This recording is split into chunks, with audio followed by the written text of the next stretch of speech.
Indonesia Tengah.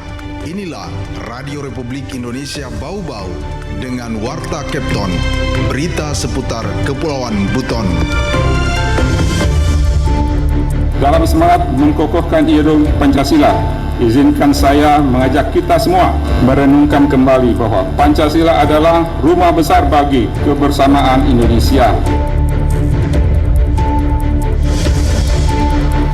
Walaupun masuknya bukan di Pelabuhan Bau-Bau, itu tetap dialamatkan ke Pelabuhan Bau-Bau bongkarnya. Itu masih bisa kami lakukan pengawasan. Selamat pagi, dari Jali Bolio kami sampaikan pokok-pokok berita. Wali Kota Bau-Bau Yusran Fahim mengajak seluruh lapisan masyarakat menanamkan nilai-nilai Pancasila dalam setiap aspek kehidupan.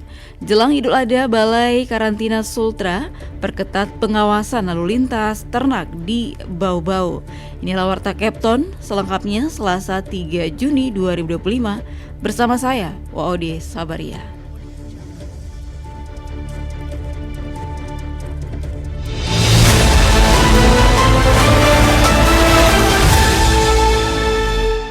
Saudara, kita awali berita yang pertama. Memperingati hari lahir Pancasila, Wali Kota Bau-Bau Yusran Fahim mengajak seluruh lapisan masyarakat untuk bergotong royong, menjaga persatuan, menghargai perbedaan, dan menanamkan nilai-nilai Pancasila dalam setiap aspek kehidupan. Selengkapnya, reporter RRI Bau-Bau Hairul Mulku melaporkan. Dalam semangat mengkokohkan ideologi Pancasila, izinkan saya mengajak kita semua merenungkan kembali bahwa Pancasila adalah rumah besar bagi kebersamaan Indonesia. Pemerintah Kota Bau-Bau menggelar upacara bendera dalam rangka memperingati Hari Lahir Pancasila Senin 2 Juni 2025 di lapangan kantor Wali Kota Bau-Bau. Bertindak sebagai inspektur upacara, Wali Kota Bau-Bau Yusran Fahim. Dalam sambutannya, Yusran Fahim yang membacakan sambutan Kepala Badan Pembinaan Ideologi Pancasila BPIP, Yudian Wahyudi, menekankan pentingnya memperingati 1 Juni sebagai tonggak sejarah bangsa. Pancasila disebut bukan sekedar dokumen historis, melainkan jiwa bangsa, pedoman hidup bersama, dan bintang penuntun menuju cita-cita Indonesia yang berdaulat, adil, dan makmur. Dalam semangat mengkokohkan ideologi Pancasila, izinkan saya mengajak kita semua merenungkan kembali bahwa Pancasila adalah rumah besar bagi kebersamaan Indonesia. Ia mempersatukan lebih dari 270 jiwa warga negara Indonesia dengan latar belakang suku, agama, ras, budaya, bahasa yang berbeda-beda. Dalam Pancasila kita belajar bahwa kebenekaan bukanlah alasan untuk terpecah, melainkan kekuatan untuk bersatu. Dalam sambutannya, ia juga menyoroti pentingnya Astacita sebagai agenda prioritas pembangunan menuju Indonesia Emas 2045 dengan penguatan ideologi Pancasila sebagai pilar utama. Tanpa arah ideologis, kemajuan bisa melahirkan ketimpangan dan dehumanisasi. Dalam konteks itu, BPIP terus mendorong berbagai program strategis, mulai dari pembinaan ideologi di sekolah, pelatihan bagi ASN, hingga kolaborasi lintas sektor untuk pengarus utamaan Pancasila di seluruh lapisan masyarakat. Peringatan hari lahirnya Pancasila ini harus dijadikan mengingat bahwa masa depan bangsa Indonesia di tangan kita. Jika kita ingin mewujudkan Indonesia Raya, maka tidak ada jalan lain selain memastikan bahwa Pancasila tetap menjadi jiwa dalam setiap denyut nadi pembangunan bangsa Indonesia. Di akhir sambutannya, Yusran Fahim mengajak seluruh lapisan masyarakat untuk bergotong royong, menjaga persatuan, menghargai perbedaan, dan menanamkan nilai-nilai Pancasila dalam setiap aspek kehidupan, menjadikan Pancasila sebagai sumber inspirasi dalam berkarya, berbangsa, dan bernegara. Upacara ditutup dengan penampilan memukau dari Marching Band SMA Negeri 1 Bau-Bau. Dari Kota Bau-Bau, Hairul Mulku, RRI terus mengudara untuk Indonesia.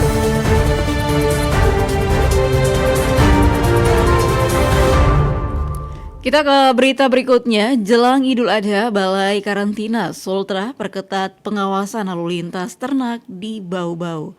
Selengkapnya Waode Nur Liani melaporkan. Hingga H-4 Lebaran Idul Adha 1446 Hijriah, Balai Karantina Hewan, Ikan dan Tumbuhan Sulawesi Tenggara Satuan Pelayanan Satpel Betuambari Kota Bau-Bau terus memperketat pengawasan lalu lintas ternak yang masuk ke Kota Bau-Bau. Pengawasan ini dilakukan untuk mencegah masuknya virus atau hama penyakit yang dapat membahayakan sesama ternak maupun bersifat zoonosis menular dari hewan ke manusia seperti antraks. Namun demikian, tidak ada aktivitas lalu lintas kurban yang melewati pelabuhan Murhum selama 3 tahun terakhir mulai tahun 2023 hingga 2025. Dokter hewan Balai Karantina Hewan, Ikan dan Tumbuhan Satpel Betuambari Bau-Bau Julian menyebutkan hingga H-4 Lebaran, pihaknya mencatat nihil lalu lintas ternak yang masuk lewat Bandara Betuambari maupun Pelabuhan Murhum yang menjadi kewenangan mereka. Menurutnya, ternak yang masuk di Bau-Bau selama ini masih melewati pelabuhan non-resmi. Julian menambahkan terakhir pihaknya menerima laporan masuknya ternak kambing melalui Pelabuhan Pasar Wajo, namun pelabuhan tersebut bukan dalam lingkup kewenangan mereka. Informasi yang pihaknya terima menyebutkan sebanyak 150 ekor kambing tersebut memiliki dokumen karantina dan tujuan akhirnya ada di Pulau Makassar, Kota Bau-Bau. Kami kalau biasanya kan memang dialamatkan ke, walaupun masuknya bukan di Pelabuhan Bau-Bau, itu tetap dialamatkan ke Pelabuhan Bau-Bau, bongkarnya. Itu masih bisa kami lakukan pengawasan. Kami biasanya ke lokasi kan, 10 tahun sebelumnya. Nah, ini kebetulan alamatnya bukan dialamatkan ke Bau-Bau. Jadi kami tidak punya dasar hukum untuk melakukan pengawasan ke sana. Menurut Julian, keberadaan dokumen karantina pada lalu lintas ternak sangat penting sebagai bukti legalitas kesehatan ternak bersangkutan. Sementara terhadap hewan ternak yang dikirim tanpa memiliki dokumen karantina langsung dilakukan penahanan selama 3 hari. Dalam jangka waktu tersebut, pemilik hewan ternak harus memenuhi persyaratan dokumen daerah asal dan jika tidak dipenuhi, ternak tersebut akan dikembalikan ke daerah asalnya. Lanjut Julian, bila dari pemeriksaan kesehatan didapati hewan ternak menunjukkan gejala berpotensi menyebarkan penyakit, maka akan langsung dimusnahkan di tempat sesuai dengan prosedur yang berlaku. Wade Nurliani, reporter Bau-Bau, melaporkan.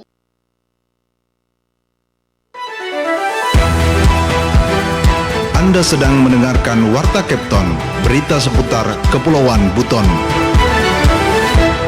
Masih di Warta Kepton Pagi dan kita ke berita lainnya. Asisten Perekonomian dan Pembangunan Setda Kabupaten Buton Selatan, Meizat Amril Tamim, ditunjuk dan dilantik sebagai pejabat sekretaris daerah Kota Bau-Bau, menggantikan PJ sebelumnya Laude Fasikin yang sementara bertugas sebagai tim pemandu haji daerah.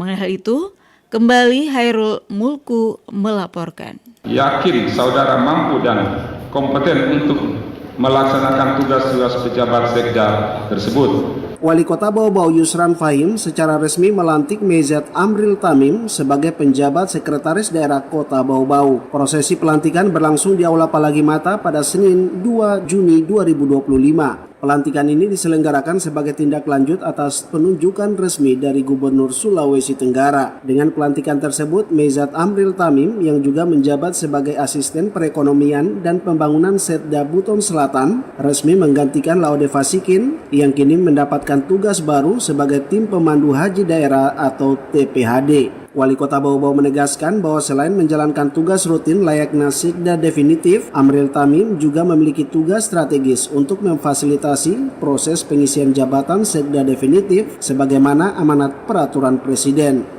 Maka yakin saudara mampu dan kompeten untuk melaksanakan tugas-tugas pejabat sekda tersebut. Semoga saudara diberi kemudahan dan pertolongan Allah Subhanahu wa taala dalam menjalankan tugas tersebut. Dalam pidatonya, Yusran juga menggarisbawahi pentingnya dukungan dari seluruh kepala OPD, camat dan lurah untuk menyukseskan kinerja penjabat sekda yang baru. Ia menyebutkan program 100 hari telah berada pada trek yang benar. Momentum kerja bersama harus terus dilanjutkan demi mewujudkan visi dan misi pemerintahan di tahun pertama. Kami menekankan untuk bersama-sama memberikan dukungan kerja kepada saudara Dr. Meizat Amril Tamim, MSI, untuk menindaklanjuti tugas sebagai pejabat sekda dengan semangat kerja bersama, kekompakan, sinergitas dan harmoni. Kita dapat lebih maju dan berkembang serta memperkuat hubungan dan saling dukung dalam menghadapi tantangan. Di akhir sambutannya, Yusran mengingatkan bahwa jabatan bukan hanya soal pengembangan karir, melainkan kesempatan untuk membangun sebuah legasi yang dapat menginspirasi. Oleh karena itu, amanah dijalankan dengan penuh tanggung jawab. Dari Kota Bau-Bau, Hairul Mulku, RRI terus mengudara untuk Indonesia.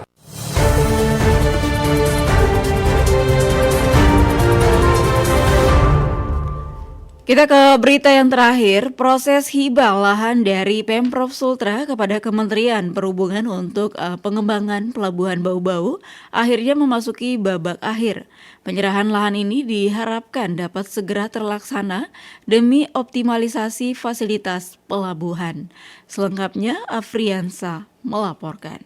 Rencana itu kan permintaan dari Pemda Sultra untuk kita koordinasikan ke pusat untuk waktu serah terimanya. Proses hibah lahan dari pemerintah Provinsi Sulawesi Tenggara kepada Kementerian Perhubungan untuk pengembangan Pelabuhan Bau-Bau akhirnya memasuki babak akhir. Penyerahan lahan ini diharapkan dapat segera terlaksana demi optimalisasi fasilitas pelabuhan. Kepala Sabandar dan Otoritas Pelabuhan KSOP Bau-Bau, Tahir Laitupa menjelaskan, sebelumnya rencana serah terima lahan ini mengalami penundaan. Hal ini karena jadwal yang belum sesuai. Rencana itu kan permintaan dari Pemda Sultra untuk kita koordinasikan ke pusat untuk waktu serah terimanya. Ternyata sudah diatur waktu serah terimanya itu di Kamis kemarin tuh. Begitu mau diserahkan itu tanggalnya hari Kamis itu, di Sultra itu Pak Gubernur dengan Pak Wakil Gubernur serta kepala-kepala dinas berangkat ke Jakarta. Yang di sana itu di kantor Gubernur cuma Pak Sekda. Ya udah, acara kami jadwalkan ulang lagi. Tahir menambahkan kemungkinan serah terima akan dilakukan pada minggu depan mengingat di minggu ini ada waktu libur. Pihak Kemenhub juga memiliki kegiatan terkait pelayanan keselamatan. Tahir mengatakan lahan yang akan dihibahkan oleh Pemprov Sultra memiliki ukuran 10 x 60 meter persegi, yakni dengan lebar jalan 10 meter dan panjang 60 meter. Lahan ini berlokasi strategis di wilayah pelabuhan penyeberangan feri Batulo, berdekatan dengan talut masjid, dan sudah masuk dalam ruang lahan yang saat ini digunakan untuk penyeberangan. Tahir Laitupa mengungkapkan bahwa lahan ini sangat penting untuk pengembangan pelabuhan, khususnya pintu keluar mobil-mobil yang mengangkut kontainer. Namun, kondisi lahan saat ini memerlukan reklamasi.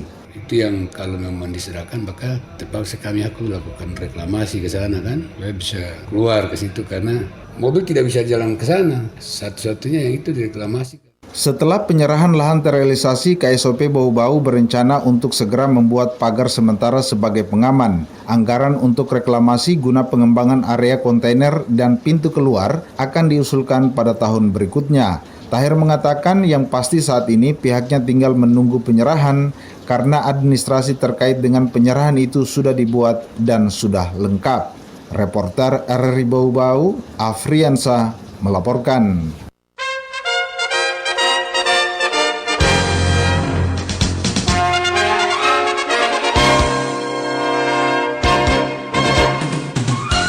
Saudara, sebelum kami akhiri, kembali kami sampaikan pokok-pokok berita. Wali Kota Bau-Bau Yusran Fahim mengajak seluruh lapisan masyarakat menanamkan nilai-nilai Pancasila dalam setiap aspek kehidupan.